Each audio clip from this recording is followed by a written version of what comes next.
Okay guys, today we're going to be making a crab holding tank for like if you need to catch a bunch of crabs and then you're going fishing a couple days later, then you can just stick them in here and they'll be alright.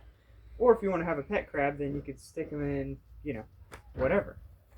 So here we have just a old tote from a vacuum that we had. And I actually chose this because it's really nice. It's easy to drain the water because it's got this little drain here. And then you can also stick a filter like I have here on it as well. And it works just great for holding fish. So first thing I like to do, especially for tanks like this, are put some rocks in there.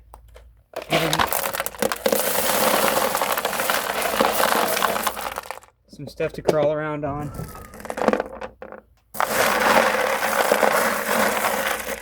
Alright, then, you just fill it up.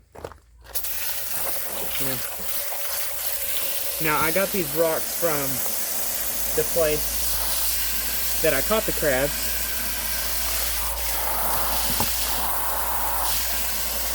So,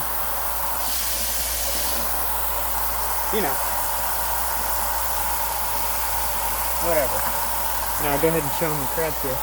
I only caught a couple of them today, and I kept the small ones for, bait.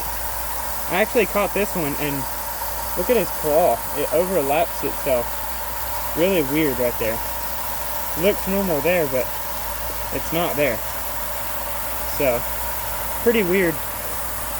But, then I also caught this tiny little crab here. Those work great for sheep's head bait and anything like that. So, we'll go ahead and turn this off real quick. It's super cloudy due to the dirty rocks, but it'll definitely clear out whenever you put your filter in there.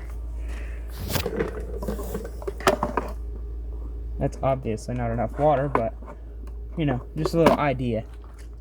You stick your filter on the side, and that'll give the crabs plenty of aeration for their self to live and get around. And this is plenty of space for if you're just keeping them for a couple of days, and that's kind of a larger one to put in here, but normally I have those little ones. I dropped them. So y'all let me know if y'all want to make one of these, or if y'all like this kind of videos, and just like, subscribe, share, help me grow this channel. Something I've always wanted to do since I was little. And thanks again. I'll catch you on the next one.